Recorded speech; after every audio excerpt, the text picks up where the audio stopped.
فائدہ ہمارے لیے فائدہ نہیں ہوگا بلکہ وبال جان۔ اگر ہمیں ایک عالمہ علم حاصل کرنے کے بعد اس کا عمل بھی وہی ہے جو ایک اسکول کے تعلیم حاصل کرنے کے بعد میں جو بے عمل کام کر رہی ہے وہی کام ایک عالمہ کا ہوگا، تو پھر آپ جو ہے زمانے کے لیے نقصان کے علاوہ اور اسلام کو نقصان پہنچانے کے علاوہ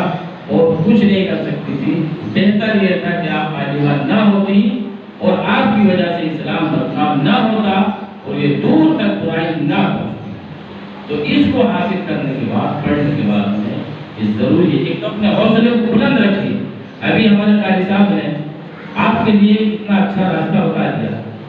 ایک چیز یہ رہتی ذہن میں کہ ہم عالمہ بنیں گے، اب کیا کریں گے؟ آج کل کا دور ہے کہ ماں باپ غریب ہیں مگر وہ پڑھانا چاہتے ہیں، اب پڑھانے کے لیے راستہ نہیں ملتا ہے۔ قاری صاحب نے اتنی اچھی راہ ہموار ہمارے لیے کر دی ہے اور حضرت کا برابر ہمارے سروں پر ہاتھ بنا رہے گا اور حضرت کی سرپرستی بنی رہے گی، حضرت کی آمد یہاں برابر ہوتی رہے گی اور اسی طرح سے آپ کو حوصلہ دیتے رہیں گے اور اسی طرح آپ کے مستقبل روشن ہونے کے لیے آپ کو طرح طرح کے راستے مہیا کرتے رہیں گے۔ آپ یہ ذمہ داری آپ کے اوپر ہے کہ آپ اس وقت اپنے اس وقت کو آپ کس طرح گزاریں۔ ماں باپ نے تو آپ کو بھیجا ہے پڑھنے کے لیے، ماں بیمار ہے گھر میں، کام کرنے والا کوئی نہیں، مگر ماں کے اندر ایک تڑپ پیدا ہوتی ہے کہ میری بچی عالمہ بن جائے، میری بچی دیندار بن جائے، مرنے کے بعد میں ہو سکتا ہے کہ مجھے بخشنے کا ذریعہ بن جائے۔ وہ سب کچھ بیمار ماں اپنے آپ کام کرتی ہے، برتن بھی دھوتی ہے، کپڑے بھی دھوتی ہے، سب کچھ، اور آپ کے لیے روٹی بھی بناتی ہے، اور آپ کیا کر رہی ہیں؟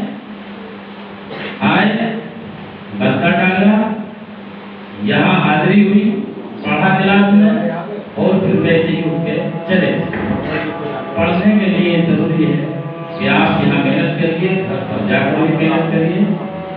تبھی آپ کی محنت آپ کے محلے میں، گھر میں، رشتے داروں میں، سب جگہ پر یہ کام آئے گی اور انشاءاللہ اس کا آپ کو دنیا اور آخرت دونوں جہان کو بڑا فائدہ ملے گا۔ وقت کم ہے اور تمام سبھی کے ساتھ میں اپنے مولانا حضرت مولانا ساجد صاحب کا بہت شکر گزار ہوں کہ اور میری جس طرح سے ان سے ایک امیدہ وابستہ ہے اور وابستہ تھی،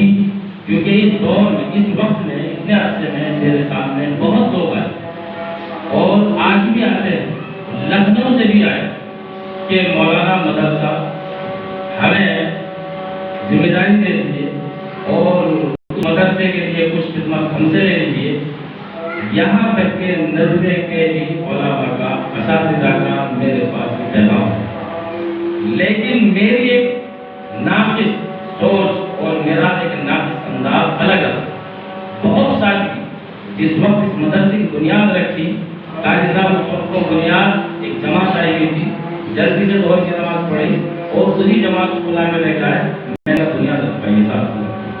میں نے کوئی شور سے اس چیز کا بتایا نہیں ہوں اور یقین مانیے کہ میں آج بھی یہ سمجھتا ہوں کہ ہم نے اپنا کوئی حق ادا نہیں کیا ہے۔ اگر ہم حق اس وقت سمجھیں گے کہ جب آپ کے مستقبل کو روشن اپنی آپ کو چلے کہ ہماری بچیوں نے کچھ کارنامہ انجام دیا ہے، تو آپ کی تعلیم و تربیت کے لیے بہت سارے لوگوں کا میرے پاس ہوا ہے، لیکن یہ اللہ کی طرف سے تھا۔ مجھے کسی بھی آدمی کے اوپر اطمینان صحیح نہیں، مولانا ساجد صاحب کے اوپر بڑا اطمینان ہوا، قلبی سکون ہوا اور انشاءاللہ میں اور آپ یہ سب دیکھ رہے ہیں کہ اس مدرسے کے اندر جو انہوں نے کم وقت میں بڑی محنت کی ہے اور میں ان کا بہت شکر گزار ہوں اور دعا کرتا ہوں کہ اللہ